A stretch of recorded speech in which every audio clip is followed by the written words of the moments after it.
नमस्कार. मी शैलजा जयसिंग अण्णा भानगिरे, प्रभाग क्रमांक 16 मधून शिंदेगड शिवसेना.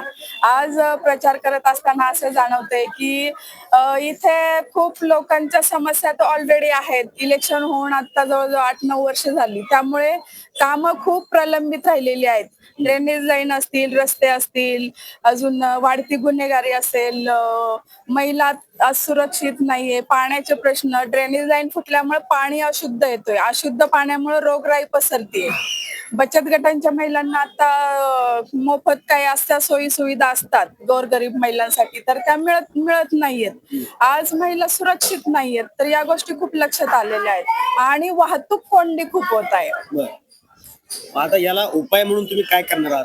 नगरसेवक झाल्यानंतर वाहतूक कोंडी कशी सुटेल यासाठी आपण नंतर आंदोलन वगैरे करणार आहे. आपण बघत आहोत हडपसर मधील जो ब्रिज आहे त्याच्यामुळे तो सोयीस्कर होण्यासाठी केलेला आहे, पण ते सोयीस्कर न होता जास्तच त्याच्यामुळे वाहतूक कोंडी झालेली आहे.